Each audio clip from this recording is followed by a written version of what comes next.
Welcome back to Pull Hook Golf, the podcast. I'm your host, Matt Cook, and tonight it is episode number 106. I cannot believe it. All right, I can't believe it. It's 106 episodes in. Man, last week we had double the action, double the fun with good old Butsy on with the Waste Management Open special. We had Sam Hahn on, who's the CEO from LIV Golf, later in the week. And now this week, you got me. We had a bunch of guests all in a row, and I'm like, man, there's so much going on right now in the world of golf that we need to have a one-on-one moment to where we break it all down, go through it all, and really get to the bottom of all this stuff going on, because the Waste Management Phoenix Open, we're going to recap that tonight. Some people are calling it the Wasted Management Open, which for good reason. We'll get into that. So you're going to hear the full scoop here because I was out there all week long, experienced all of it. Then we've got Tiger's return. So Tiger Woods is back at Riviera this week. We're going to be talking about that. We've also got the upcoming Genesis Invitational. We got to talk about that at Riv because Riviera is one of my favorite courses. We'll get into that. We've got the Swannies style segment because guess what, folks? Tiger Woods just launched a new clothing line. So we're going to be getting into there. And then LIV Golf Las Vegas. We're going to recap that entire event, which, folks, that is one of my favorite portions of this episode. That's why we usually save it for last, is that Las Vegas recap. People absolutely love our LIV Golf side of things, and I love it. So we're going to get into a full breakdown there as well. But before we get into this episode, I do want to thank our sponsors for this episode. So first of all, Swannies Golf. And I got a cool little story that came up with Swannies. So I was going in, doing Instagram Live at the Waste Management Phoenix Open fan shop, and Swannies had a great setup there. Absolutely fantastic. And the shirt that you see on me right now, this has beers. It's got our beers are over here. You got glizzies over here. So those podcast listeners, you got little images all over the shirt of beers and hot dogs. And then it's got the Waste Management logo there with the 16th hole. I mean, this thing was hot and it sold out so fast. So I was there Wednesday. I was there on Thursday, and actually it was on Thursday when I was doing an Instagram Live coming from the Swannies portion of the Waste Management Open fan shop. And sure enough, if one of our audience members didn't DM me and was like, I love that shirt, would you do me a favor and actually pick that up for me? I will Venmo you right now. And sure enough, I'm like, I'm a man of the people.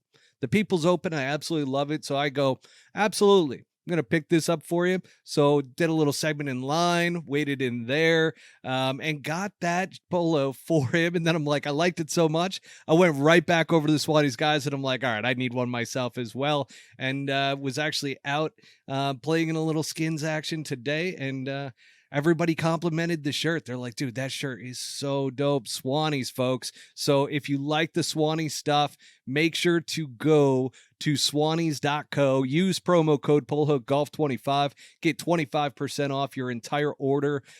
What I love about Swannies too is not only are they well priced, great value, great quality and performance, but also they use recycled water or plastic bottles in their materials, which makes it even that much more awesome. So make sure to go to Swannies and get yourself 25% off using promo code PullHookGolf25. All right, now for our other sponsor, which is L.A.B Golf tonight. So we had Sam Hahn on last week sponsoring this episode as well. And I will tell you guys, the lie angle balance is no joke. I was talking with some pros out there at the Waste Management Open about it even further. And I was like, I've got mine on the way because guess what? I went through, and after talking with Sam, I was like, man, I need to go and get myself this putter. And originally I was going to get a Mez 1. Because those that know me, I tend to miss every once in a while those 3-4 footers that I know everybody struggles with from time to time. And so after talking with Sam, though, He really convinced me to go with the DF3, their brand new putter that they've just come out with. So if everybody remembers the L.A.B putter that first started it all, it was the DF 2.1, and that DF 2.1 it looked like the mothership. I mean, this thing was big, it was black, it looked like something out of Star Wars. And so that being said, they have gone ahead, trimmed that model down. They've gotten the same effect out of it. They removed the ping noise from it. So check this out. This is the DF3 model, and it's just clean looking. I don't have the other shot of it from the top side, but this is the bottom of it. And guess what? When you hit it so close on your lag putts, if it doesn't go in, that is, you also have the hole there to actually pick up your balls. So you don't have to bend over and do that. So I went through their fitting process online. And I mean, it is so simple. It took me about 5 minutes to get everything done. Came back and the fitting was spot on. So I know that it works. And I was talking with Sam about it, and he was telling me that almost all of the pros, so about 90% of the PGA Tour pros, have actually gone through that remote fitting process and have got fit that way. So don't think you need to necessarily go into a custom fitter and get custom fit for it and everything. The remote fitting works awesome. And again, did that in about 5 minutes. So make sure to go to labgolf.com, change your putting today, drop more putts. And I'll be talking about it more too as I get using the DF3. I will certainly be talking to you about it here on this podcast as well in the future. But again, labgolf.com, and make sure that if you want to roll some more putts, get that DF3. That thing is money. And everything, what I love about it is the putter face stays square. So use your path and you're going to make a lot of putts. All right, let's get into the episode now with the Waste Management Phoenix Open recap. And I know a lot of people on social media are calling this the Wasted Management Open, and they're not necessarily wrong. I mean, I'm going to tell you this. The weather really screwed up everything this year at the Waste Management Open. I've been going since I was 13 years old. And during college, I went every single year. And then I lived out here for a while in Arizona, and I stayed out here for quite some time. And then from there, now that I'm back, I've gone the past couple of years. And I will just say this. I have never been to the Waste Management Open with weather poorer than what it was. It rained the majority of the week. It was cold. I mean, when I say cold, I don't know if any of you are on TikTok, but I will tell you this right now. There was a PSA that went out. So if you listen to the People's Open special with the Butsy, we talk about the fashionistas, right? And with the fashionistas, there are the scantily clad. Well, I will tell you that there was a PSA going around on TikTok that was pretty much verbatim to this. Don't wear what we normally wear out there at the Waste Management Open. It is so cold. I am telling you, I froze. Don't wear what you normally wear. And I'm just like, it was this young girl, clearly, like, you look at the TikTok and you're like, okay, you're in that place of the scantily clad. So there was a PSA that went out about that. And then the biggest problem with the weather is that the actual dormant Bermuda hills that they have for fans to sit on and to stand, well, those turned into mud. And I know a lot of you have seen the aftermath of people sliding down the hills and everything. When I was out there on Wednesday, people were falling down the hills. Then throughout the week, the hills got muddier and muddier and muddier. And if you were not on a cart path by Saturday, then you essentially were walking through mud. I had my Jordans on, and it became impossible if you were going to get anywhere to actually not be stepping in a ton of mud. So it was not the best experience, especially on Saturday. Wednesday was a great experience. I didn't have a problem on Wednesday. Then on Thursday, I did not go because it rained pretty much all day. And then Friday was gorgeous. So Friday was actually the best day of all, in my opinion, but Sunday was beautiful as well. And then Saturday was just a complete debacle. So here's the scoop, folks. What ended up happening And yes, it got out of control because they did the same thing last year as well. The entrance at the Waste Management Open needs to be fixed. This has been a problem now. Last year it was a problem. This year it's a problem. They got to figure out something to get people into the golf course in a better fashion than what it is. And this year, well, last year, I'll just say this. Nobody was expecting them to all of a sudden just open up the gates and just start letting people in because it became a public safety risk. Everybody was jammed in together, couldn't move, and that was at the gates for the ticket check-in, right? Well, last year they let everybody in. That was the first time that I have ever experienced them doing that. And I'm like, oh, wow, this is crazy. This year, guess what? As they did it this year, people that were locals, we overheard multiple conversations as we're getting in as to calling up buddies and going, hey, man, get down here now. They're not checking tickets. So what did that lead to? That led to, apparently, I have heard the number as to 500,000, so 500,000 fans were on property at one point. That is why, and they actually closed the gates.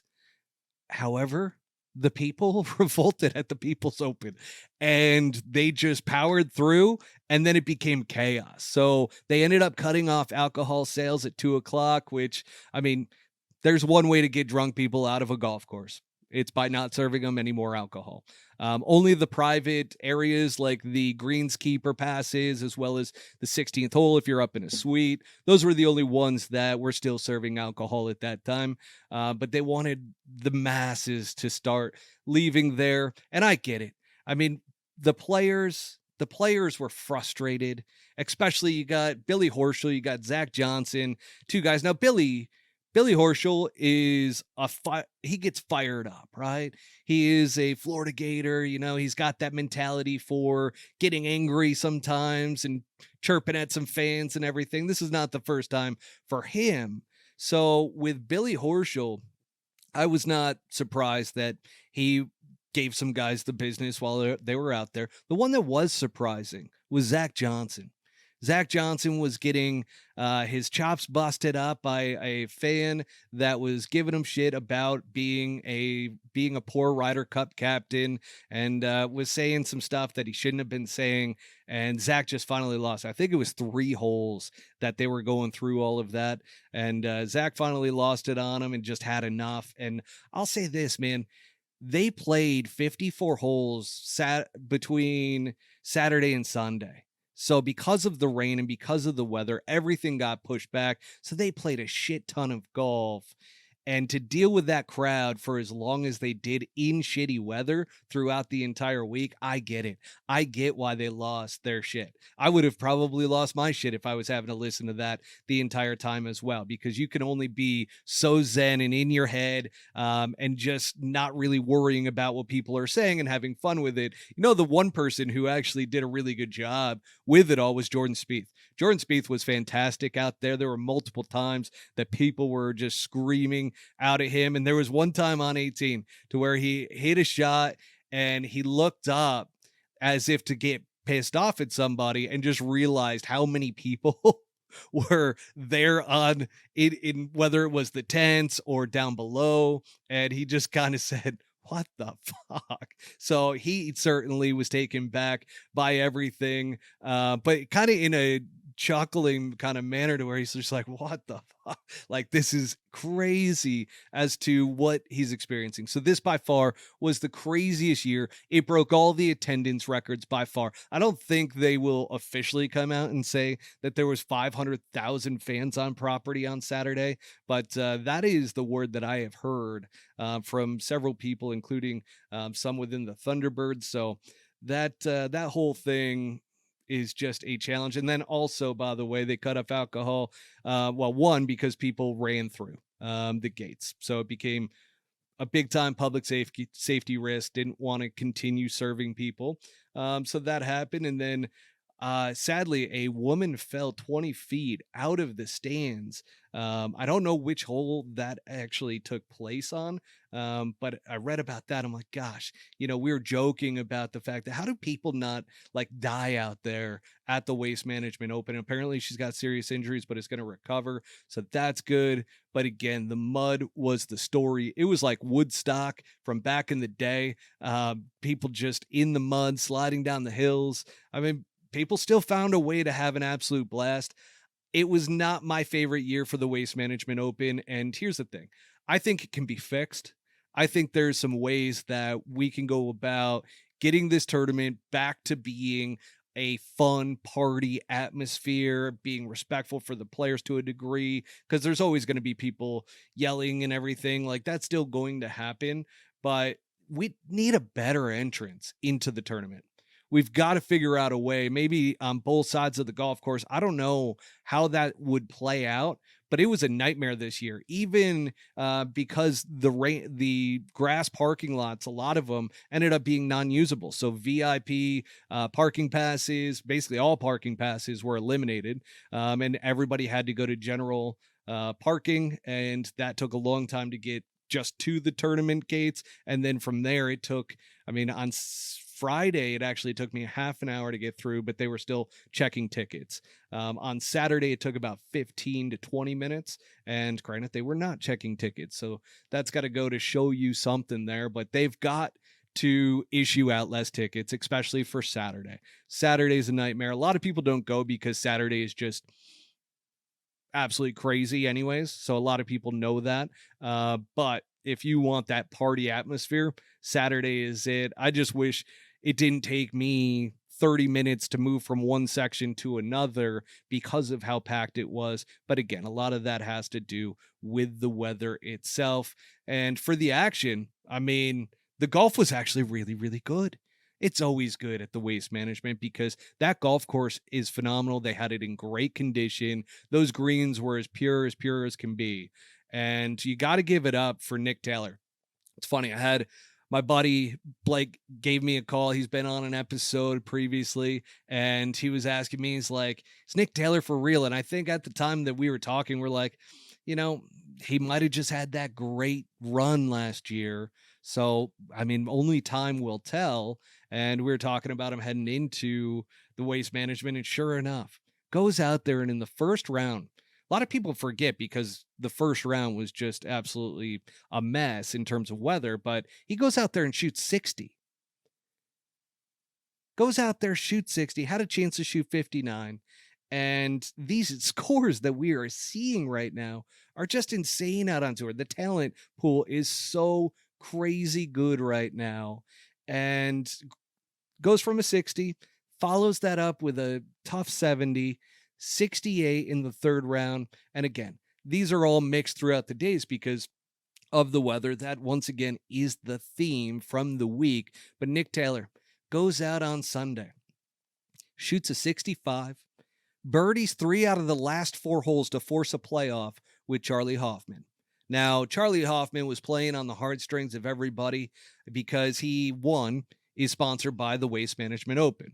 There's obviously the other side to it too, that the LIV Golf fans, which granted, I don't know why LIV Golf fans shit on the PGA Tour because, and I get it, it's the whole back and forth. PGA Tour said all this stuff about LIV and now we got to defend it. I get the whole dynamic, right?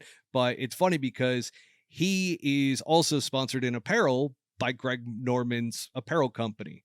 And so you got the big shark logo on the back, and it was just very ironic. You had LIV fans pulling for him. You had other people pulling for him because he's Waste Management. And then, you got the Southern Cal people who just absolutely love Charlie Hoffman. He's a great guy. Bobby Brown has talked about him on this podcast before, that he's just a really chill, good dude. And everybody was pulling for him. I mean, heading into the playoff, and I thought he won it in regulation. And then you just see Nick Taylor doing what he did on the last 4 holes. You're like, dang. He is lighting it up. And I thought it was going to be tough in the playoff for Charlie to really come through. And sure enough, on the first playoff hole, both of them hit great shots, birdie the playoff hole. and then they have to go back and do it again. And you got Charlie's in his back brace. Like that was so much golf for a guy like Charlie Hoffman. I mean, that is tough at his age, to be able to perform at that level and play so much golf in a condensed period of time. I give him super props. I am super impressed by him. But then he got a bad break, hits it into the bunker on the left, off the tee, has to hit it up and over these, I don't even know what you would call it, because they're kind of these slots throughout with grass. And so he hits actually a really good shot, but he had to get it up and over, had to make sure he had enough club. So he ends up deep, misses the putt, obviously. And then from there, Nick Taylor had stuffed his from the fairway. And sure enough, played absolutely a beautiful putt and knocks that in to win once again. And he does it in dramatic fashion, just like he did up in Canada at the RBC. So kudos to Nick Taylor. He's the real deal, man. He's playing very, very well. He's cleaned up a lot of stuff in his game, and you gotta love that. Now, Run PMC, we've got a little comment from you here. So how did SH look out there? Saw he was on the leaderboard early. So Bobby has not been on his bag this year, once again, due to some things going on there personally. So that being said, he's taken some time off. And one of the things that I will tell you is that SH looked phenomenal out there. I was very, very impressed with SH.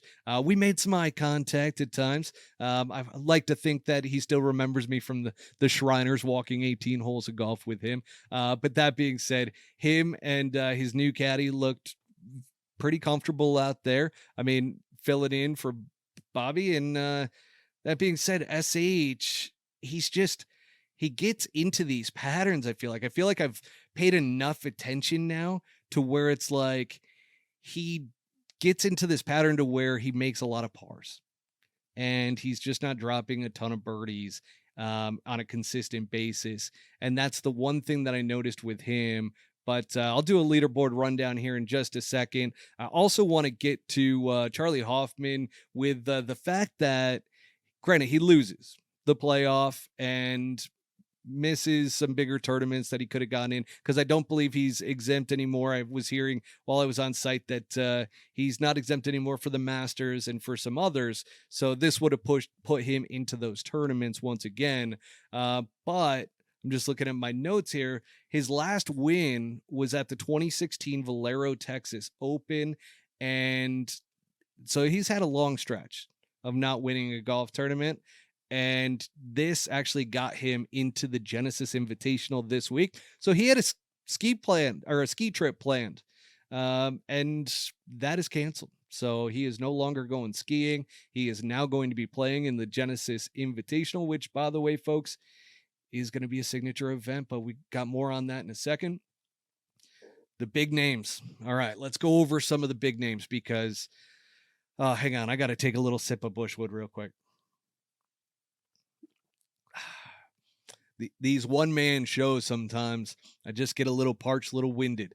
But the big names, so they showed up as well. And in a lot of ways, I'm not surprised that we're seeing some other names at the top of the leaderboard. Now, sure enough, I know what the LIV people are going to say, well, that's because we took all the big names. No, you didn't.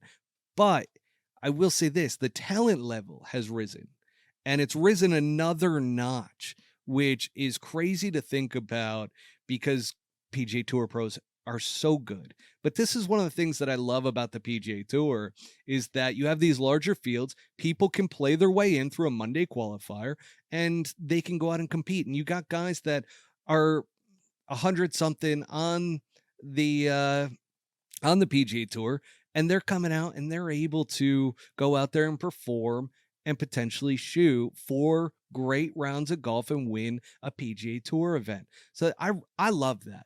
Now, that being said, Scotty Scheffler loves this place. The Waste Management Open, you wouldn't think that Scotty Scheffler loves all the partying, all the people and everything, but he seems comfortable in that environment, in the crazy environment and everything. And he was on fire at the end of his third round, heading into his fourth round, and came out the gates firing as well. So Scotty Scheffler looked like he was going to take this thing. Then Charlie Hoffman kind of was right with him and eagled a par 5, and so it was back and forth. And then Nick Taylor kind of comes out of nowhere and all of a sudden gets up there as well. But Scotty Scheffler, all right, I've said this on this podcast before, I'm not going to call him a choke artist. I did that for entertainment effect back when I said it last year, but this guy, there is nobody that strikes the ball better than he is. There's nobody strokes gained approach. Like, he is just stuffing golf shots. And his putting woes at the beginning of the week, he was phenomenal. However, you get the pressure going. And I've said this before. I believe that his putting woes have nothing to do with the putter or a setup or a stroke. I believe it has everything to do with him mentally under pressure, being able to handle that. And I really do think that if Scotty Scheffler starts working with a mental coach, because it's not the yips that he has, it doesn't have the yips, he gets off aligned. And I don't know, like, looking at the stroke, it doesn't look any different under pressure versus not. He just misses pots. And so to me, that's a mental issue. I would love to see them add a mental coach in there. I don't know if they already have or not. I'm not super tight with that crew. I did throw out there, Teddy, let's go for a little three-peat. He loved it, gave me a nice little wink, saw the pull hook hat, gave me a thumbs up. So that being said, that's about all I talked to within their group, and with Teddy himself, Scotty's caddy. And I really think it's mental. I really think Scotty Scheffler needs a performance coach to come in, help him mentally with working and being able to perform under pressure. And once again, his golf swing still looks great under pressure a lot of times. I don't see a whole lot of difference there. It's more so just the putter. Once the putter starts to go, that's when you start to see everything else struggle, because that's when he starts putting more and more pressure on himself. I was talking about that with Lance Bennett, who we're going to be talking about here in a little bit, because there's some big news there as well. And then also who finished. So Scotty Scheffler finishes T3. I thought he should have won that tournament easily. By the way, he also in the third round putted a ball into a bunker. So there's that. Now that was just a bad break. Ball just didn't stop. It wasn't that bad of a putt, but that being said, he putted it into a bunker. Now T3 also Sam Burns, as I just mentioned. Sam Burns, he's just a solid player. I mean, shoots 7 under, I believe, in the final round. Let's see. Yeah, it shoots a 64 out there in the final round. You know who else loves this golf course? Sahith Theegala. So Sahith, he had a whole fan base out there with his face all over a bunch of shirts. His dad was out there, and that was great. We also got to see Minwoo Lee with his new sponsorship with Lululemon. They just trucked out a ton of people. That I think I was talking to one of the guys. He's like, yeah, we're all through Lululemon. They had the Minwoo Lee chef hats on, if you've seen some of those images. And they were saying there's 200 of them. They were all Lululemon people. So Lululemon put out a great little promotion for Minwoo Lee to have all those guys out there. They all had the red Lululemon shirts on with the chef hats, and the chef hat said, "Let them cook." So I thought that was fantastic. But back to the leaderboard. So Sahith finishes 5th. Got Jordan Spieth, T6, Maverick McNeely, T6, Adam Scott, T8. And Adam Scott, man, this guy, I'm telling you, sometime soon he is going to break through once again, because his game is so good right now, and he is putting phenomenally. So Adam Scott, you got Kurt Kitayama tied 8th. Cam Young, He didn't look great in his practice round, but played pretty solid in the first 3 rounds. Ended up shooting a 71 in the final round, so kind of a letdown there in a little bit. But T8 for him. Andrew Novak was up there. Siwoo Kim, T12. My guy Justin Thomas, he looked great this week. He just couldn't get it done on Sunday. So and Saturday, really. So he went 70, 68 over the weekend. Not great there, but Justin Thomas, T12, Doug Gim, Davis Thompson, got a little Keith Mitchell action up there. And Tom Kim made a great move on Sunday. I almost hit a parlay with a bunch of guys in the top 20. Tom Kim moved up there. I missed out by one player. Not going to throw anybody under the bus there. But it was, let's see, it was a local. And he's got my trainer this week too, so I'm a bit bitter. He's got my trainer out in L.A. Ando is out there with Wyndham Clark. I'll just tell you who it is. It's Wyndham. Wyndham let me down on Sunday. If he had finished in the top 20, I would have hit a parlay for a couple grand there. That would have been nice. But yeah, Wyndham Clark, he did not play particularly well. 75 for him on Sunday. And again, you know, you've got the weather that just wore down guys all week, and there you have it. So that's the rundown on the Waste Management Open. Let's get into this week, of course. And we've got a tiger sighting this week. Good old Tiger Woods returns.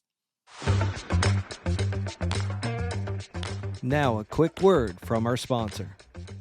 Swannies is here with a fresh take. Performance-based materials are a given these days.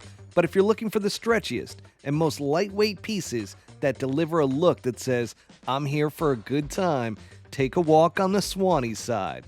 With fabric sourced from recycled plastics and designs sourced from our very own weekend warriors, Swannies is looking out for both our planet and those that need a little style to boost their drive another 15 yards. Premium looks from top to bottom at swannies.co. There we go. All right. So Tiger Woods is returning. If you don't know, now you're about to know that this place is pretty sentimental to him. It's where he had his PGA Tour debut back in 1992. You want to feel old? Tiger Woods debut, 1992. Makes me feel old. I still remember it. So that being said, and God, my wife was born in 92. Oh, side note. Now, as we look at Riviera and Tiger's return, people started questioning, who's going to caddy for Tiger? And I remember talking with Bobby about this back when Joe LaCava came onto the bag for Tiger. And there was basically like auditions almost to where a bunch of caddies just started reaching out to Tiger's agent. And from there, you know, just kind of putting their name in the hat and everything.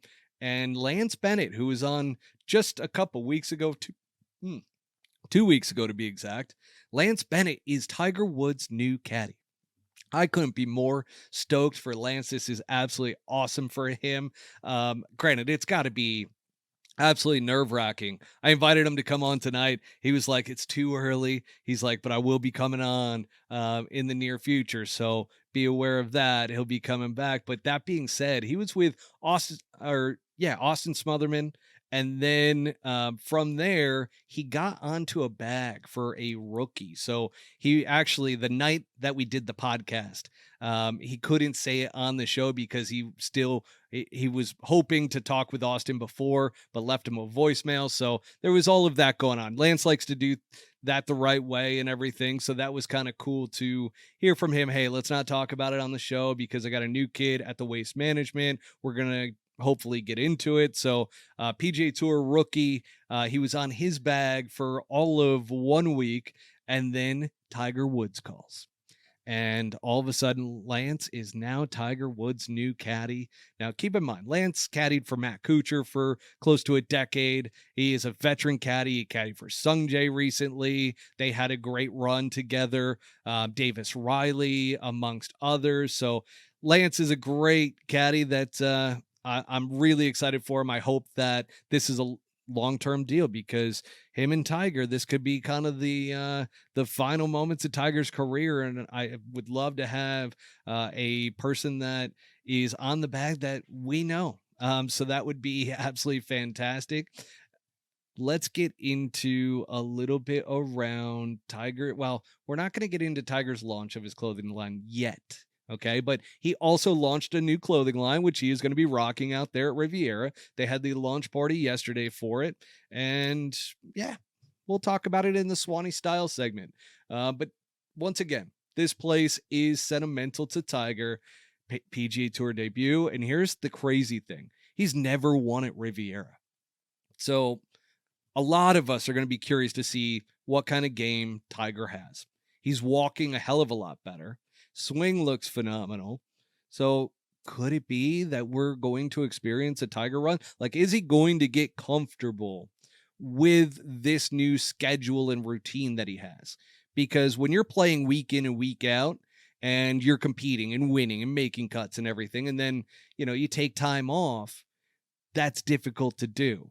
And getting into the right mindset mentally, with kind of this 3-week prep and then go play in a golf tournament, that's tough to do. So if Tiger gets that down and really starts to hone in his game, we could see some great stuff from him. I think there's still golf in the tank, and I still think that he's motivated to win golf tournaments. So he always said he wouldn't play if he didn't think he could win, and he wants to win. So we all know how competitive Tiger Woods is. Outside of Tiger Woods, though, the Genesis Invitational at Riviera is one of my favorite, not golf tournaments per se, but it is one of my favorite golf courses that they play on tour. And what I love about it, so I played Riv a couple times. I played in a couple tournaments there. And the cool thing about Riv is that it sits in this valley where you got all these mansions around the perimeter of the property. It's in Pacific Palisades, and all of those homes are just massive. A lot of movie stars and everything own a lot of the homes and whatnot, but it sits down into this valley, and it's just got almost like the stadium effect around the entire golf course. And they're playing on zoysia grass. So say zoysia 5 times fast. Okay. Now, for a lot of you that are not in agronomy, do not know the different types of grasses that these guys play on and everything. Well, the zoysia grass around the greens and the fairways and everything, it's very spongy. So why do you need to know about this? Because you're going to see guys that are not going to bump a shot into the fringe or play a bump and run, because what that does is, and I didn't believe it when people told me before playing out there, but you could hit a low lining pitch shot and that ball just kind of pops straight up in the air and comes straight back down. It's like hitting it into a sponge. So what does that mean? Short game wise, it's going to be tough. You have to carry everything onto the surface of the green chipping wise. So this is a ball striker's dream out there. And that's why we always see great ball strikers win this golf tournament. And I'm just going to go back to last year here. I'm just pulling up the past results real quick. And you've got John Rahm who won, right? Max Homa won the year prior to that. And you've got Adam Scott who has won out there. So you got guys who are great ball strikers that have won. Patrick Cantlay is always up there this week. So we'll get into our betting segment in just a few moments. But it's just an awesome, awesome golf course. A lot of history out there. Can Tiger win one of these?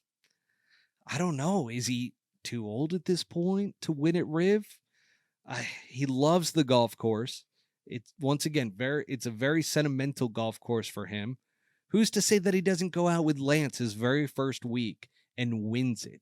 How cool would that be if Tiger Woods comes out, brand new caddy, Lance Bennett, who's been on the Pole Hook Golf podcast multiple times, goes out, wins the golf tournament? I think that would be pretty damn cool.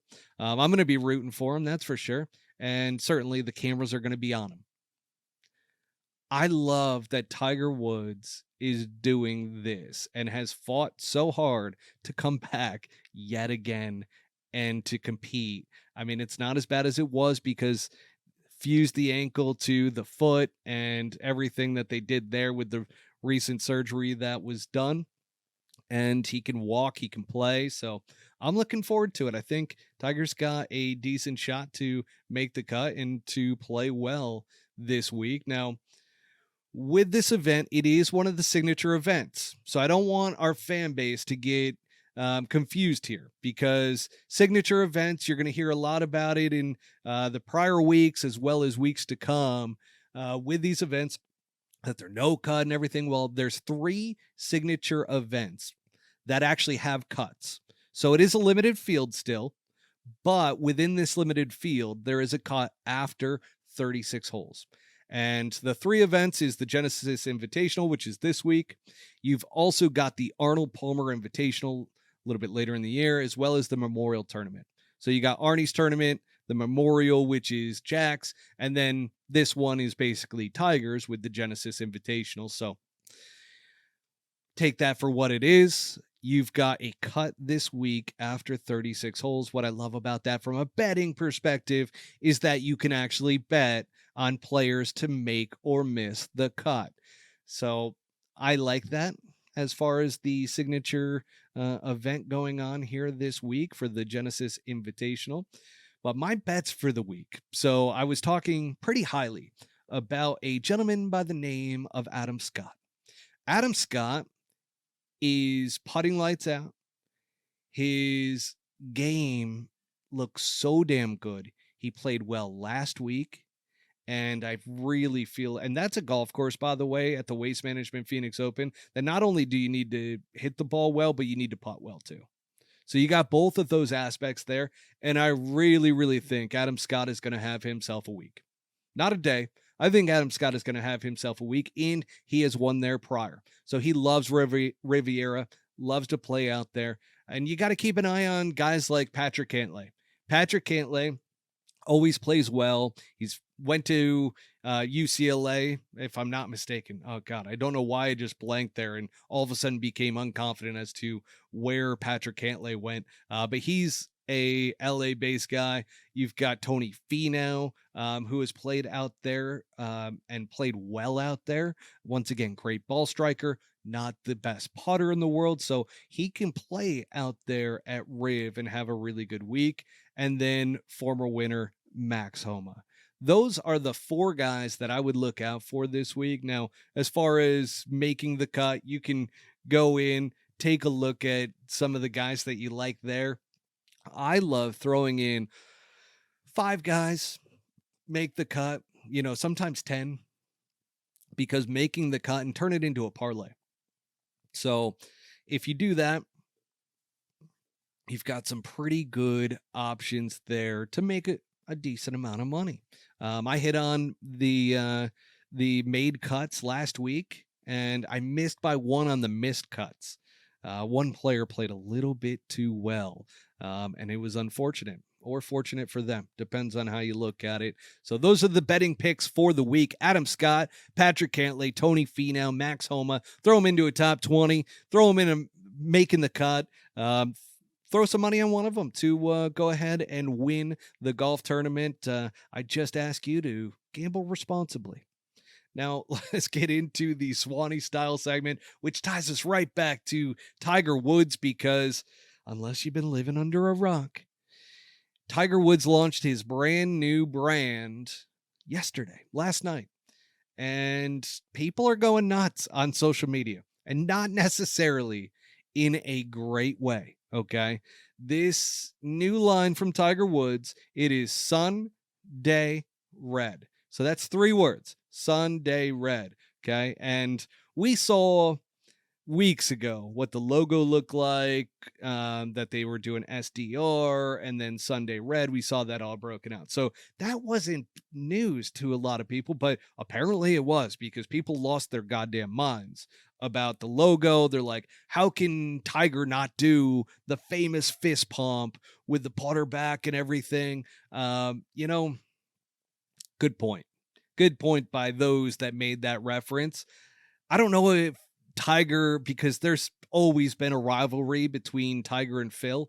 I don't know if Tiger felt like I can go and do this because Phil has where he jumps up in the air at the Masters as his logo when he was with Callaway. So I don't know what the process went into it.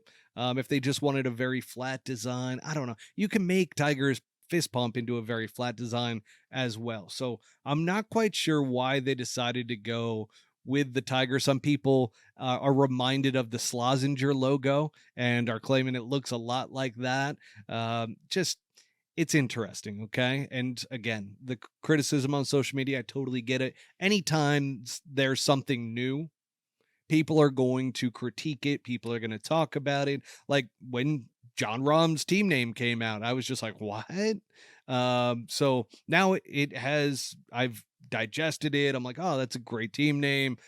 Things like that. So I think the same thing's going to happen with Tiger's clothing brand. I think, and I was out there at the golf course today, and a lot of people were talking about the fact that, it's a little bland. There's not, I was like, look at Tiger's style though. Like this brand is Tiger Woods. So if Tiger's going to be authentic and real to Tiger, he's not going to do anything out there and crazy and everything. I do love though that they're coming out with a cashmere hoodie. So that's the one thing that I'm just like, man, that I like. It was in the tan color. I'm just like, that looks good. I would rock something like that. So kudos to Tiger and to that. But yeah, just a lot of criticism around it. A lot of people said that the golf shoes, now keep in mind, think of Tiger Woods. He needs to be able to wear these golf shoes out there on the golf course. They look like the Squares or the Sketcher golf shoes.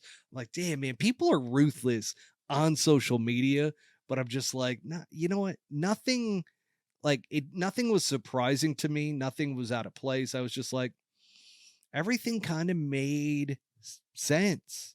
It's like when Dustin Johnson went to LIV Golf. I'm like, yeah, makes sense. Lifestyle guy. Tiger comes out, pretty straightforward clothing line. Didn't really expect anything different. I don't know what a lot of people were thinking about it, but if you do, feel free to add it into the comments here. I'll be talking and I'll be doing some audience Q&A at the very end if our audience throws in some questions for us. And then part of our Swannie style segment, the Waste Management Phoenix Open collection by Swannies. So like this shirt's apparently going to come out later in the spring or summer. There's some others that were there as well, like the Camden hoodie, and they've got the Camden hoodie on the website right now, the white one with the black. Oh, that thing in person, that was the best Camden hoodie I've seen so far. So I'm going to certainly be asking for one of those from Swannies. They did not have my size. I thought that they would still have it. They were almost sold out of those Camden hoodies after Wednesday. So I went in on Thursday and they didn't have any left. So or in my size, all they had was small and I think extra large. I'm like, I started debating. I'm like, well, I can try to lose a shit ton of weight or I could just gain some more weight. So there was that. But the Swannies collection that's coming out, because a lot of it hasn't hit the website yet, is going to be phenomenal. You guys are going to love it. There's some desert stuff in there too. So I know they just launched their core collection, so definitely take a look at that. But Swannies doing some great stuff, and that wraps up our Swannie style segment. Now for the part that a lot of people wait for in this podcast. Good old LIV Golf. I got to take a sip of this Bushwick before I do, though.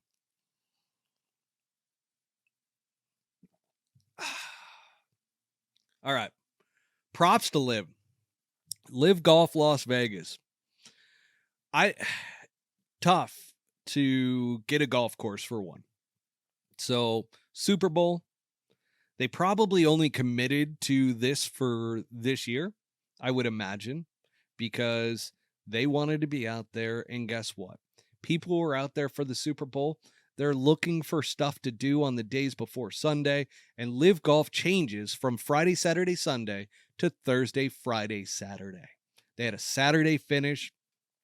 And I will tell you, when I was out at the Waste Management Open and it was a debacle out there, I popped on LIV Golf on my phone and I was watching the finals 9 holes of golf coming down the stretch, and it was it wasn't it was a great tournament in its own right. Like there was nothing that was like, holy shit, I'm watching literally the best golf that I could possibly watch right now. And that is not a shot at LIV. That is because the golf course was tricky. Like these guys at the beginning of the week, there were LIV golf accounts. I love that they deleted their tweets because I went back to go like take some screenshots and everything. And by the way, when I talk about LIV golf accounts, I'm not talking about the fan base. The real fan base is great. The cheerleaders, fanboys, and bots that are out there are what I'm referring to. I've actually started to really get into a mode to where I'm just like, I can't deal with any of these because they're so over the top ridiculous. They're insane and they're not funny. Like that's the other thing. Like some of the PGA Tour fanboys and haters like that hate on LIV, they're funny. Like they throw in some humor in there, gets the LIV guys all riled up. But going back to LIV for this, okay, it was a tricky course. I heard early on in the week from one of Rom's people that he was not enjoying the golf course at all. There were some issues that he did not like about it, did not like the way that the greens were rolling, certain things like that. But where they won, where LIV won, is with all the celebrities that were out there. They had a great pro-am, like phenomenal. And outside of that, the golf, it led to a really good finish from a lot of great players. So at the top, now I know PGA Tour fanboys are going to say in the PGA Tour, guys that are loyal, that hate LIV golf because of what it is, are going to say, well, this shows that, it's not that competitive because Dustin Johnson hasn't touched a club until Mayakoba.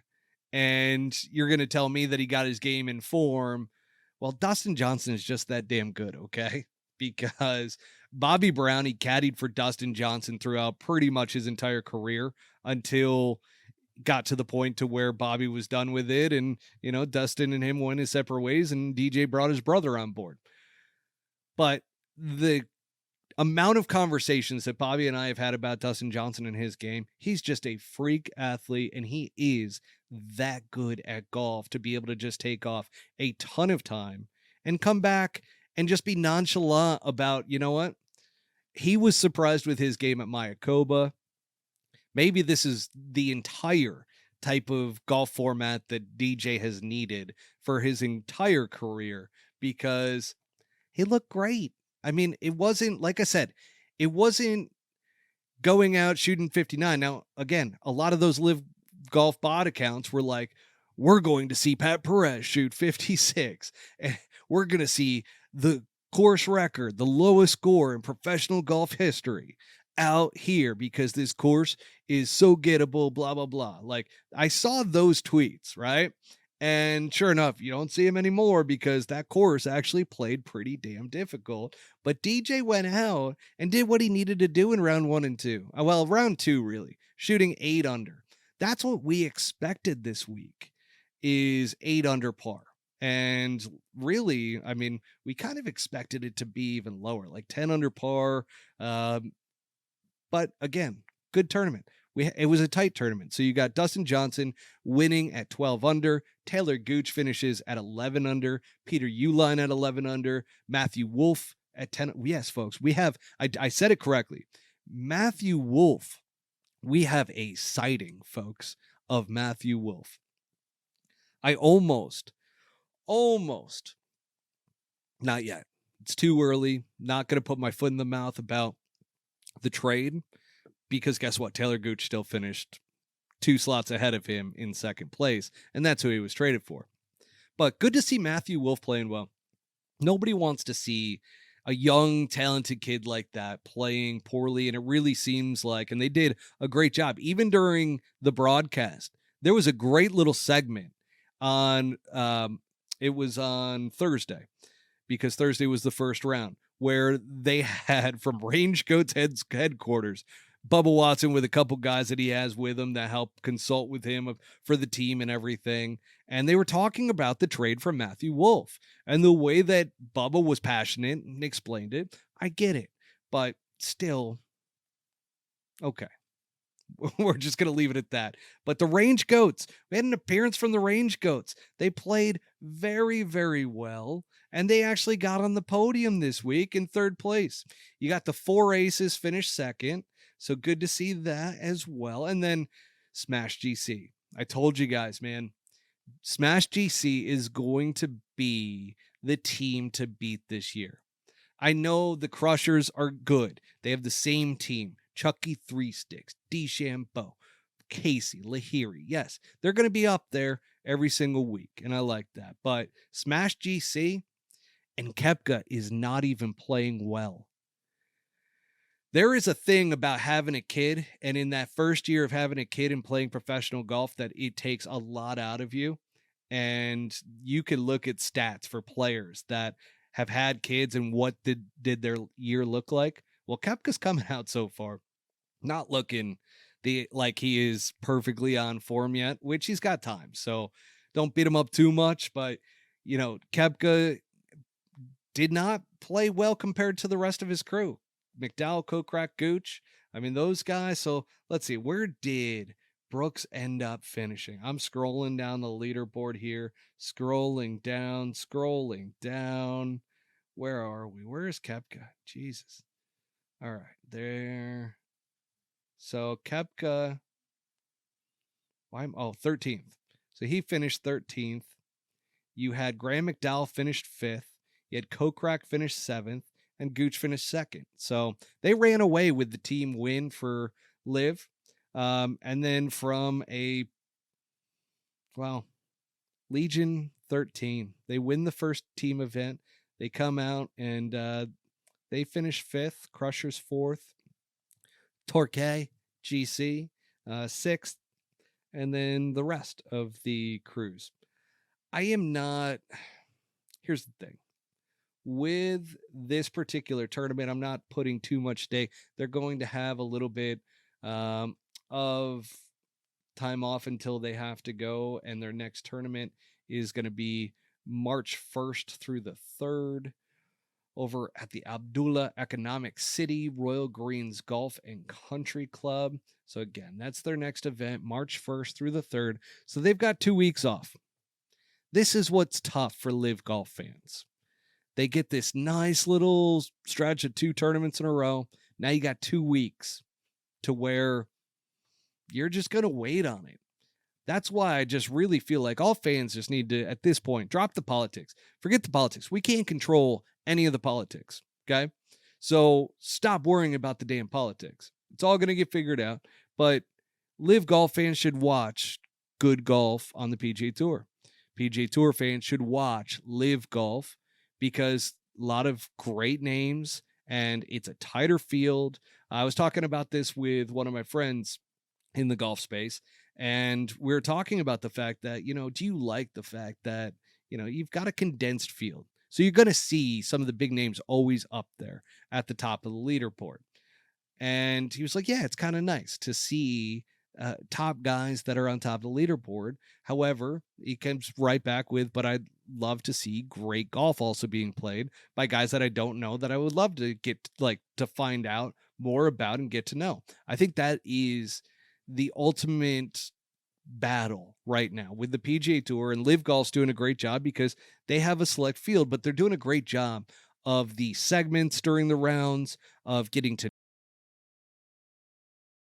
a more intimate level beyond the golf course. And I like that.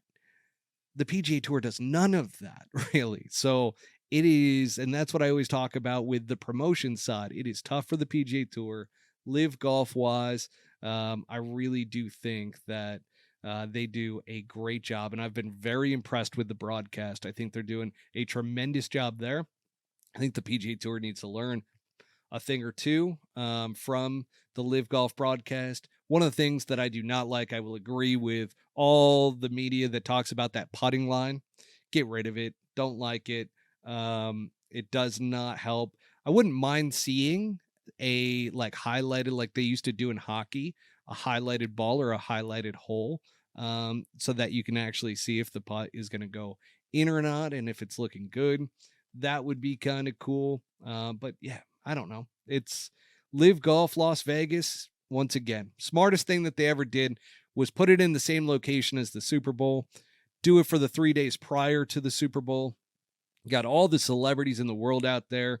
And again, even the segment with Phil Mickelson and a couple of the football players, that was great at the beginning of the week. And LIV Golf really delivered this past week in Las Vegas. But don't sit. Here's the thing, folks. This is a PSA for all the LIV Golf fans that try to say that it's better. All our fans are more whatever. Okay. Waste management has always been and will always be the winner this week. And I was pissed that the Las Vegas event was going at the same time as the Waste Management Phoenix Open. But I get it, because I would have loved to also go to the LIV Golf event, drive up to Las Vegas, go up there, watch this event and everything. Would have been great. But you're not going to get the same crowds. The tournaments are different. You're just not, it's comparing apples to oranges. So please just let it go in terms of trying to compare the two. We just have two totally different golf products right now. And that's where, I mean, me as a host and doing a podcast and being on Twitter and everything, it's exhausting to have to go back and forth with people on this stuff. It's just like, let's all come together as a golf community and appreciate really good golf and what's going on in the sport, because we're seeing some of the best golf in the world right now. And that is what's most important. So now let's turn it over to some fan questions.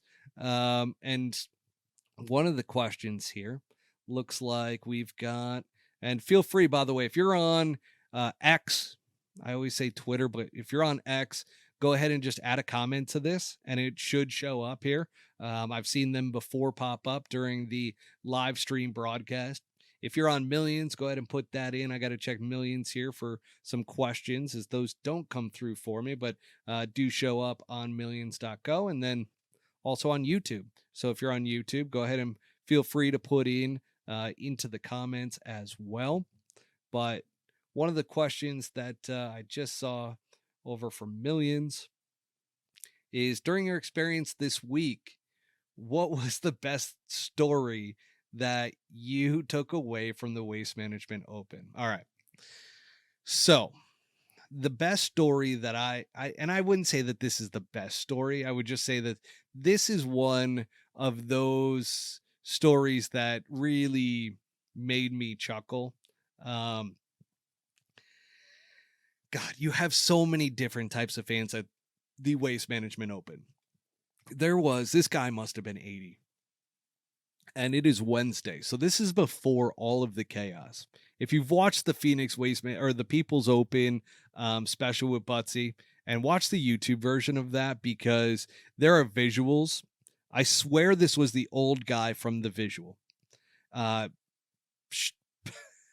He had pants on, but they were like up to his belly button. He had the long white socks underneath that you could see. He had like the brown alligator belt with a cane.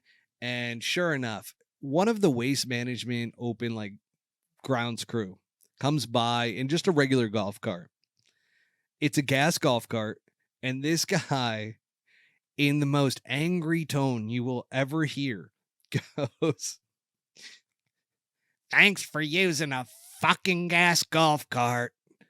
And I'm just like, wait a second. Did you just chirp at one of the guys doing the greenskeeping and everything, who's like trying to get from one thing to the next? And it's Wednesday and he just drove past you in open air and you're chirping him about using a gas golf cart as if he has a choice between, this is one of the maintenance workers. So I just started dying laughing. The guy looks at me with like a nasty look. And in my head, all I could think about is, hey, bud, you might have like a couple days left on this planet. Like just enjoy yourself. Like don't don't be miserable. And then I did enjoy seeing all the characters out there as well from all the different backgrounds that we shared on the podcast. You know, you had the Chads out there, and I'm sorry, the name Chad is not the problem here. It is, and granted, the Chads are great because they're just party animals. They're frat boys that, you know, still want to get together with their boys and go out. And I've been that guy. So, I mean, it's perfectly fine. It's just, you know, you get some younger guys out there as well. And the Chads were out in full display.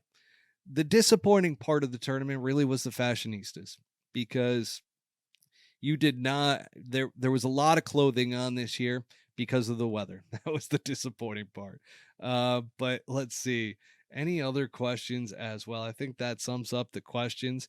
So that wraps up LIV Golf Las Vegas Swannies style segment, the upcoming Genesis Invitational at Riviera, Tiger Woods' big return, and then obviously we had to break down what a lot of people on social media were calling the wasted management Phoenix Open. It's out of control. It's always out of control, but you know, I do think that it can be better next year, and I hope that it is, and I hope the weather helps out as well. Once again, thank you to our sponsors. So for one, Swannies Golf. They've been absolutely phenomenal. Love you guys. Loved hanging out with them at the Waste Management Open. And sure enough, Swannies, go to swannies.co. Use promo code PoleHookGolf25 at checkout for 25% off your entire order. And then LIV Golf. Once again, folks, LIV Golf over here. They have been phenomenal to me as well. That fitting process that they have is so easy, and it's just like going and getting a professional fitting done. I really do encourage anybody that, hey, if you're struggling making some putts out there, go get yourself a LIV Golf putter, because these things, and I'm telling you, if you have pro golfers who normally can putt with anything, that just absolutely, like a cult following, are just preaching about LIV Golf, you got to see what's up. And now I'm starting to see them everywhere. I think this DF3, this new DF3 putter, is going to be unbelievable. I can't wait to get that into my hands. But yeah, that being said, I'm signing off. So hope everybody has a great week. And until next week. And by the way, next week, not going to be a solo show. So we're going to have a nice little guest on next week, and can't wait till then. See you, everybody.